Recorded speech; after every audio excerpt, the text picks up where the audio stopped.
It is 5:06 on the Vince Coglianese Show on this Thanksgiving Eve. Mike Opelka, that's me, sitting in for my buddy Vince Coglianese. Thank you for being here. Hope you're getting ready for your Thanksgiving feast and celebration tomorrow. If you're smart, you'll do all the sides today. You can do a lot of stuff today, so you don't have to sweat it too much tomorrow. That's the tip I got from one of my chef buddies. We have so much more we want to get to in this hour. And one of the discussions I want to have relates to Donald Trump's upcoming term. And I think it's a really critical term. And what we're seeing with Donald Trump sprinting to fill out his cabinet and to get things going and to really come in running, as it were. His feet hit the ground running. And I think it's a vast change from the first term of Trump. Trump 2.0 looks like they are ready, but I also think it's a specific reason they have to come in and be ready. And there's a great piece in the Washington Times from our next guest, from Scott Rasmussen. It is headline, Trump's Real Challenge, Managing Expectations and Focusing on Reality. I agree with so much in this story, but I want to break it down with Scott and get all of his take on it. Great to have you here, Scott Rasmussen. Thank you, sir. Well, Mike, it's great to be with you, and happy Thanksgiving. Happy Thanksgiving. Now, just a total sidebar, ADD brain taking over here. Are you a turkey guy? Are you a ham guy? Or are you a beef guy? Well, I'm a turkey guy, and I'm also a pollster, so I know that 83% of voters say they have a lot to be thankful for this year. 92% are going to celebrate, and of those, 70% are eating turkey. So, we're in the majority. I should have known better, Scott, than to ask you a question. You just come with facts and stats right out of the blocks there. That's great. That's fantastic. Do you know how many people are going to be eating tofurkey, the worst dinner ever? No, I don't have that, but I know that about half of people say they're probably going to eat too much. So, we know what this holiday is about, and it's really the beginning of a great season. But this year, it's obviously much different with the beginning of a new presidential administration and quite a change coming to official Washington. Yeah, it feels like this is even a bigger change than 2016. It feels like it's not just because it's an exchange between Biden and Trump, but it feels like this is a new and different Trump. And I mentioned I feel like this administration's coming in running. They're going to sprint in. And I'm feeling those first 2 years are really critical and important. And it feels like in your piece in the Washington Times, you're seeing the same thing. Those first 2 years are vital. Absolutely. Look, this is much different than 8 years ago. 8 years ago, the president-elect was shocked at how many people he had to appoint. He didn't have the institutional support. This time he does. But the thing that I cited in my article is there's a funny dynamic here. If the president in the next couple of years can succeed in meeting some of the basic priorities that voters want from him, basically making sure we have a stronger economy that works for everyone and securing the southern border and, returning a little bit of sanity to things like gender identity. If he can get some of those things done, he has a tremendous opportunity to really complete a political realignment, to prepare the way for a period of Republican dominance. The threat to that, though, the flip side, obviously, is if he doesn't succeed in those next 2 years, it's going to be troubling. The immediate impact would be we would have another change election, and Democrats would get control of the House and Senate for the final 2 years of his term, and it would be a much more difficult slog. And in trying to get to all that, I think the biggest threat the president-elect faces right now is his most enthusiastic supporters. They are throwing around terms like landslide when it clearly doesn't apply. And when I say it's not a landslide, I'm not taking anything away from the victory. It was a significant victory. It was decisive. It does confirm that the fluke was not 2016, but 2020. The president has a great opportunity, but it's important to remember this is only the first step. You've got to govern well. You've got to remember that just over half the country voted against President Trump. Got to remember that the House of Representatives is still in Republican hands, but it's so close. This is the third straight election that has resulted in the House of Representatives being controlled by single-digit numbers. And the last time that happened, it was even before I began polling. It was back from 1789 to 1795, the very first three Congresses. So there's a lot of work to do, and the challenge is going to be not to get caught up in internal fights. Well, that is the key, and that's always been one of the things that I've observed as a downfall for GOP control. The Democrats seem to have corralled their caucuses together over the last several Congresses, right, and they vote in lockstep, whereas you have internal battles with the GOP, and that splinters, and you don't have room to splinter. As you pointed out, this margin of control is so tiny, and with Donald Trump picking people out of the House to be part of his government, it's also going to threaten that as well.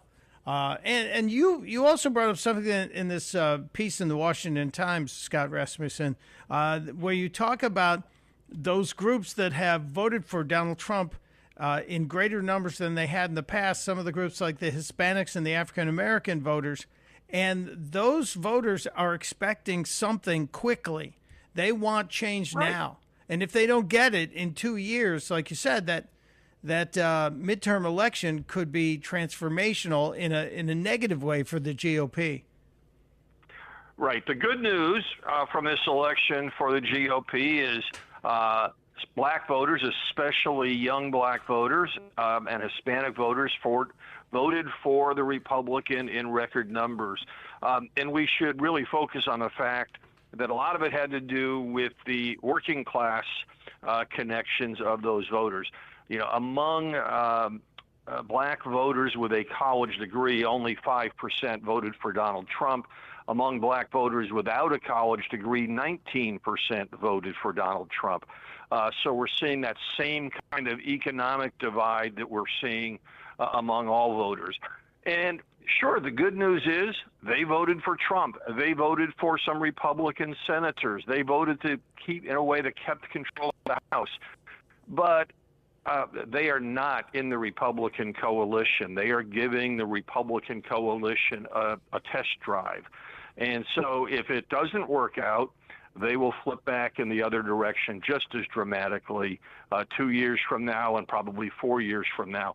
And again, you said it at the beginning. These first 2 years are critical. The president has a clear mission from the voters, and it starts with making the economy work for all Americans. It certainly involves securing the southern border. That's been the biggest issue for this president from the moment he came down that escalator long ago now. And the other one is, again, that sense of normalcy, gender identity and other topics that have just gone off the rails.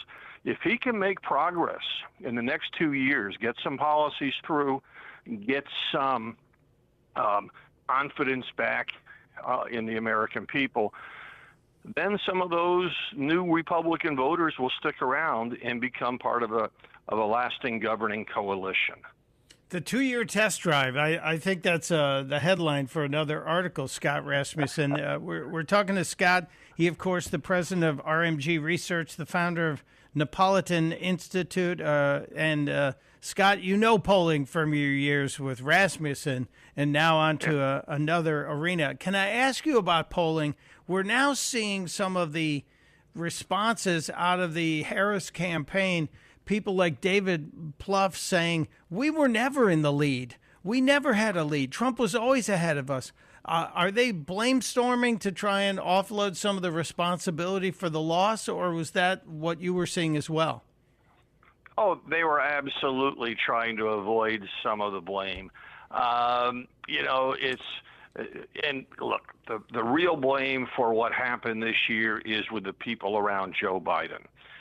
They never should have let him run for another term. They should have had him drop out in the summer of 2023 and let the Democrats have a nomination process and come up with a strong candidate. I'm not sure that it would have made any difference in the ultimate outcome, because it was the fundamentals that decided this election. It was inflation and the economy and the border problems that set the stage for this victory. But they could have had a better candidate. They could have had a better process, and they perhaps could have distanced themselves a little bit more from the Biden record. But look, when things go bad, you want to point the blame in lots of ways. The vice president has a little bit of an embarrassing video out on social media today. I take it that somebody on her staff was just ticked and put that clip out there in some manner. I don't really know what's going on. But there's going to be a lot of circular firing squads on the Democratic side of the aisle in the coming months. Well, I just have to give you the award today for the greatest understatement of the day. A little bit of an embarrassing video. Come on, Scott. That was one of the weirdest things I've seen in politics in a long time. And I just wonder, and it was posted initially on the Democrat Twitter X site. And when we started the show, we opened the show with the clip. That had been viewed in less than 21 hours. It had been viewed 30 million times. Yeah.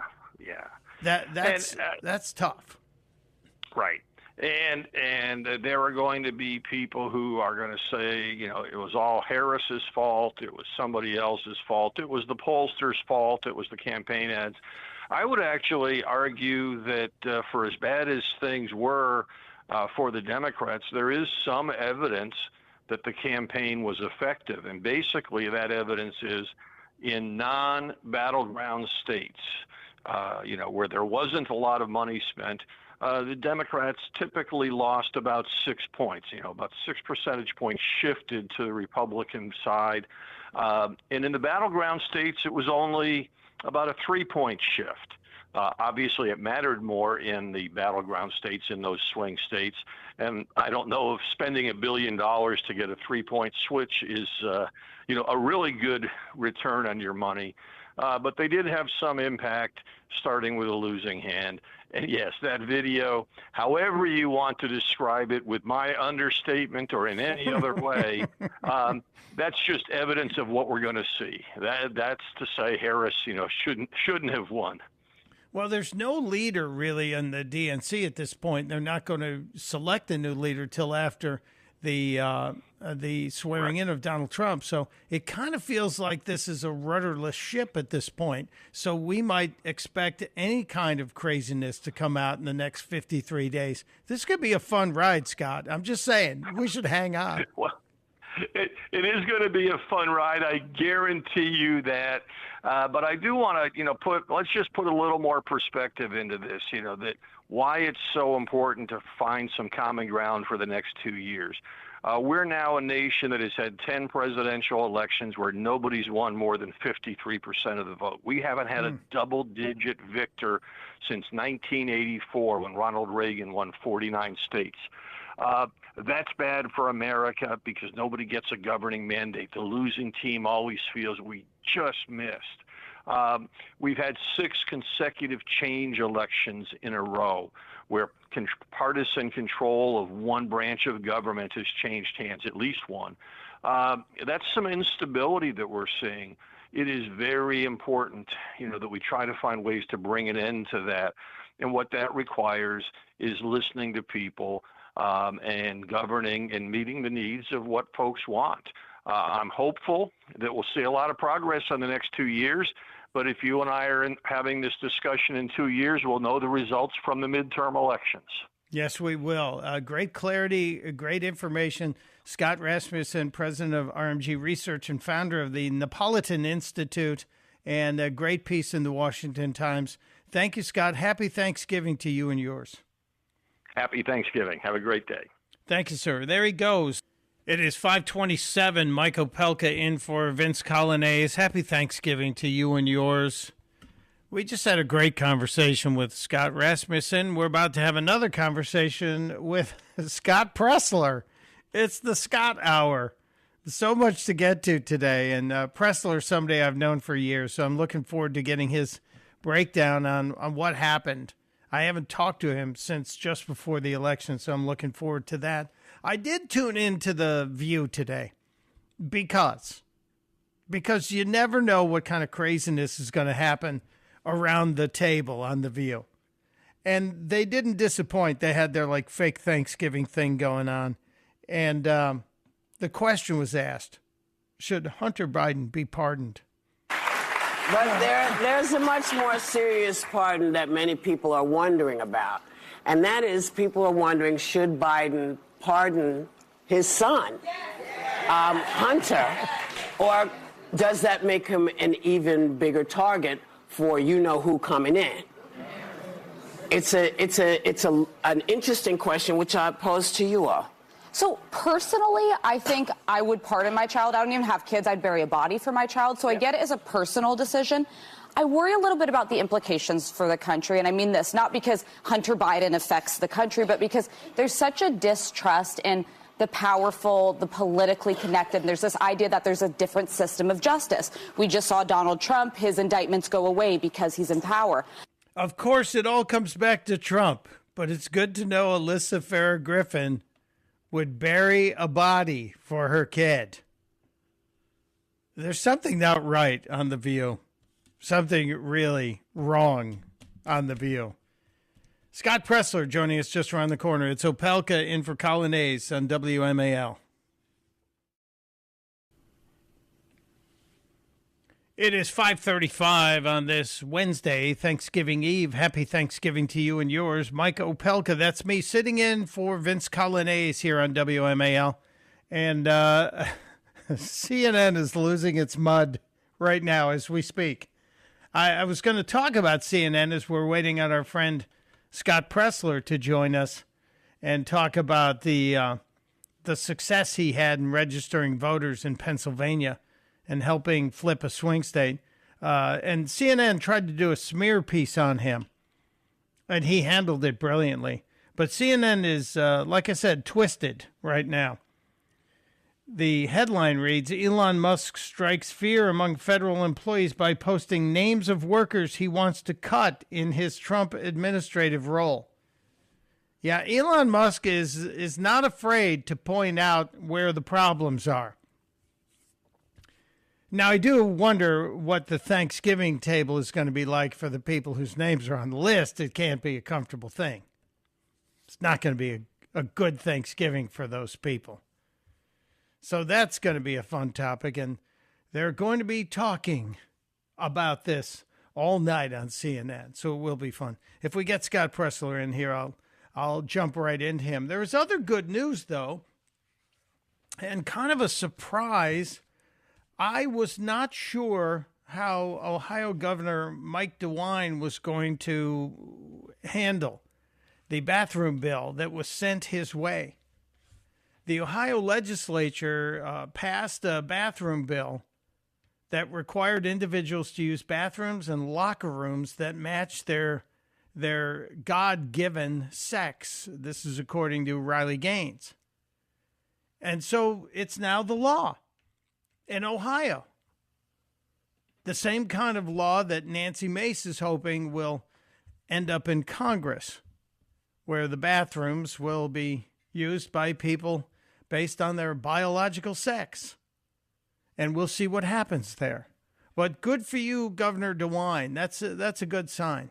And then there was this interesting analysis from Kevin O'Leary, the guy they call Mr. Wonderful, the guy from Shark Tank, one of the sharks on Shark Tank. He's been making himself more and more available on Fox these days. And he was on Fox Business and talking about the tariffs. Donald Trump proposing tariffs, 25% to Canada, 25% to Mexico. And it was said yesterday that within less than 2 hours, the Canadian government, Trudeau, got a hold of Donald Trump and seemed to be quite compliant in saying, we don't want the 25% tariff. We're willing to tighten up the borders. And if we go back a couple of weeks ago, I think it was about 10 days ago, Trudeau actually came out and said, we've got too much coming into our country, and we're going to stop with the immigration. And they were having a problem, similar to what we're having, but he was actually brave enough to stand up and say, we got to cut this out.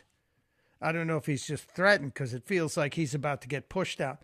But Kevin O'Leary had an interesting analysis of what Canada's reaction would be and why to the proposed 25% tariffs. The challenge with the Canadian situation is different than the Mexican. Trudeau is a really unpopular leader, and in the parliamentary system, he'll be getting whacked soon. It's the end game in the parliamentary system is so brutal. Look what happened in England. Now, it's just bizarre to me that he talks like he's watching The Sopranos. Trudeau's going to get whacked soon. Just look what happened in England just recently. Yeah. It's about to happen to him. So that Trump will not be negotiating with Trudeau. He'll be dealing with a guy named Pierre Poilievre who will get majority mandate. I think Trump should invite him down to Mar-a-Lago now. I don't know what the protocol and all that is, but he'll be dealing with Pierre. He might as well. He was much more ideologically aligned with Trump. Well, here's what Poilievre has already said. I'm going to lift the ban on pipelines. I'm going to kill the carbon tax to be competitive with Texas. And I'm going to open all kinds of investment in Canada. That's Trump's kind of guy. So I know he talked to Trudeau last night, but Trudeau is checking out of Dodge. So Pierre Trudeau appears to be in political trouble. And it's no shock because Canada has all kinds of issues and has literally since, well, the pandemic was, I think, one of the straws that broke the camel's back, and the mandates that they demanded in the pandemic era.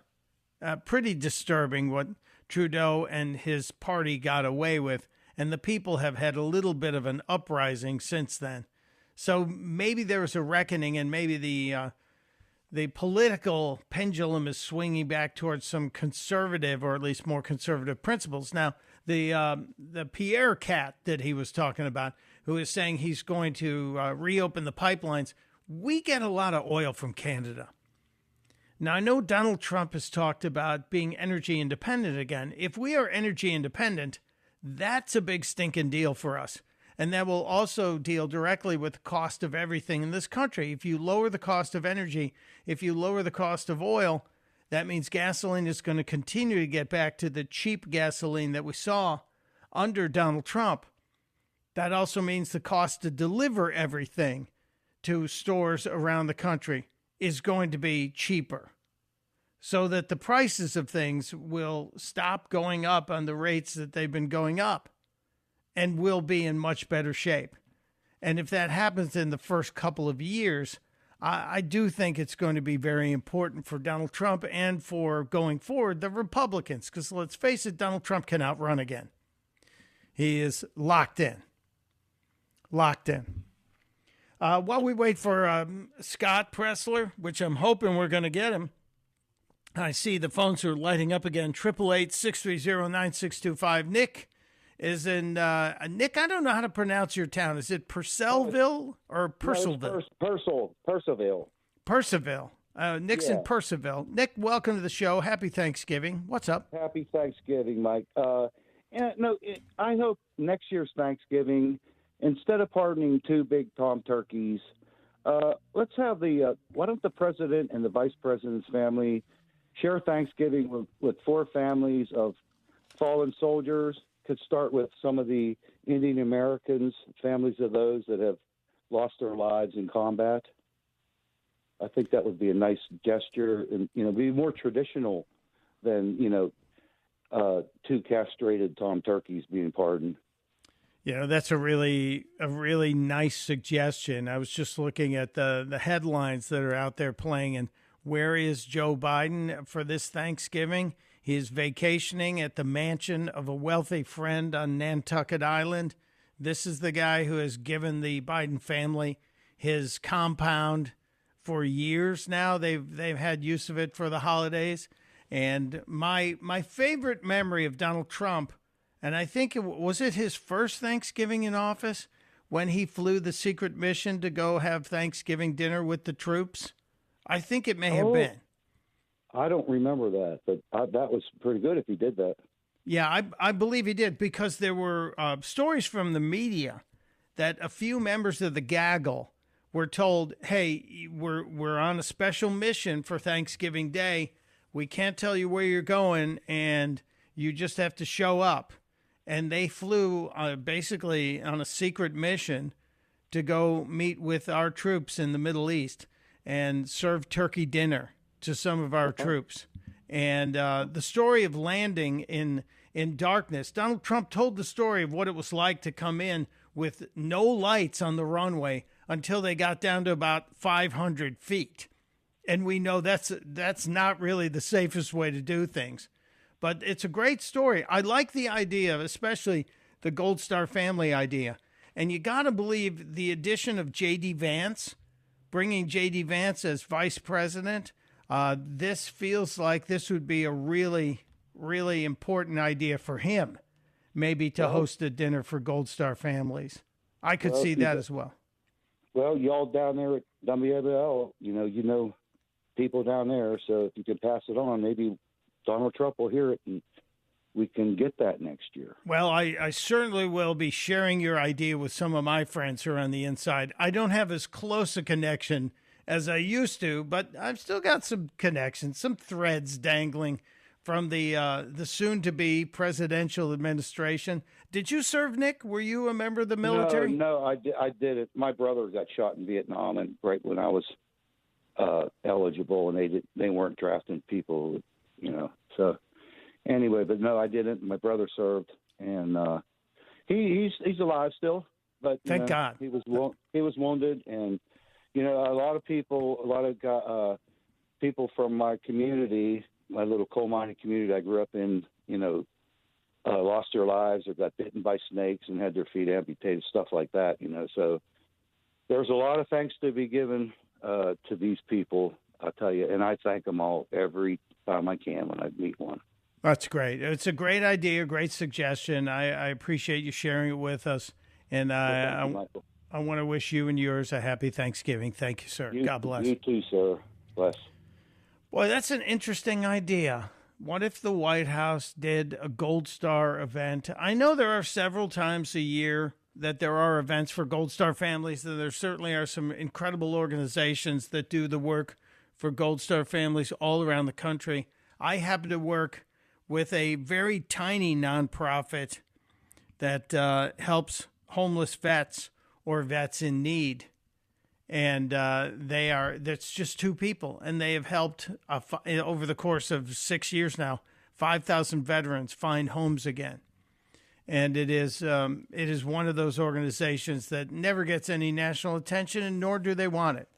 They find a vet in need and post the details of the vet and try and get people to jump in and help out on a case-by-case basis. Less than 2% of what they raise goes to operating costs.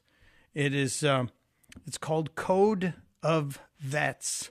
If you're interested, if you're a member of the military, former member of the military, and you understand the problem of homeless vets in this country, codeofvets.com. They do great work.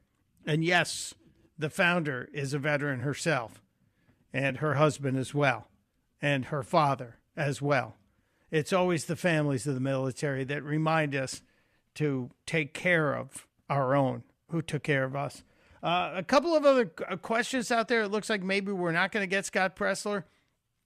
I really wanted to have a discussion with Scott because I've known him for almost 10 years now and watched him develop into a warrior for the GOP, and what he did in the last election to get the Amish registered, to get the hunters registered, to get gun owners registered was remarkable.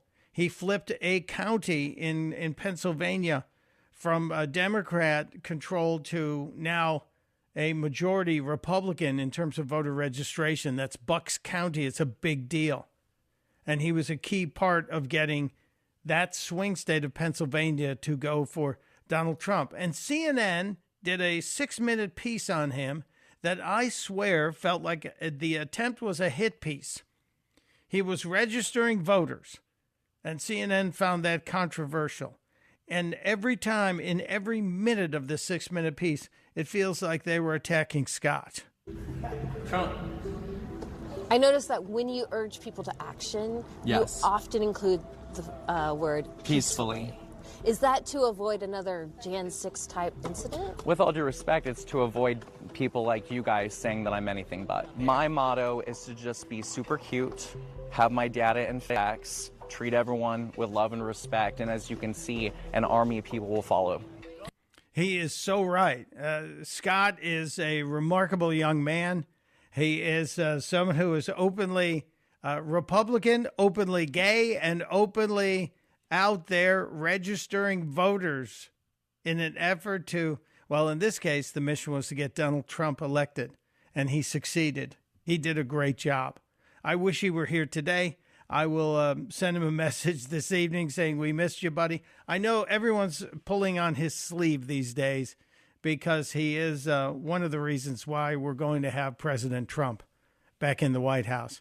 And he is now focusing his voter registration skills and knowledge on getting voters in other swing states to be more reliable. Just a little plug for Scott. He developed an app that he posted called Early Vote Action. And if you are a person who's interested in learning about connecting with voters in your area, it's a terrific app. If you put it in and open it up, it tells you how many registered Republicans are close to you. It has the names of the voter registration names everywhere in the country. And you can then meet the like-minded people in your area. It's one of the most brilliant apps. And I think he did get finally funding from Elon Musk to develop it further. Let's hope Early Vote Action continues to be an important piece going forward for the GOP efforts. All right. It is 5:56 and almost time for me to get out of here. Mike Opelka in for Vince Coglianese. I'll be back for Chris Plant on Friday, Black Friday, so join us. I hope you're going to have a great Thanksgiving. Before we get out of here, grab this one quick call of Sharon in Fredericksburg. Sharon, I pointed out that Joe Biden was off taking over the compound of his rich friend. You have a more interesting take on this. Yeah, I just like to know how is that different from when Clarence Thomas went on a holiday with his friend? You know, you're right. Biden goes to gets to hang out at the multi-million-dollar compound of his wealthy donor friends, and nobody cares. Clarence Thomas does it, and it's a scandal when he should be thrown out of office. Well done, Sharon. Well done. Thank you. Thank you. Happy Thanksgiving. Thank you. Thanksgiving, started by George Washington to give thanks for this great country and the new Constitution. Don't ever forget it. 99% of the world will change places with you. Till Friday, Mike Opelka saying thank you to Dave, thank you to Corey, thank you to you, the audience, and reminding you, testudo, my friends, testudo.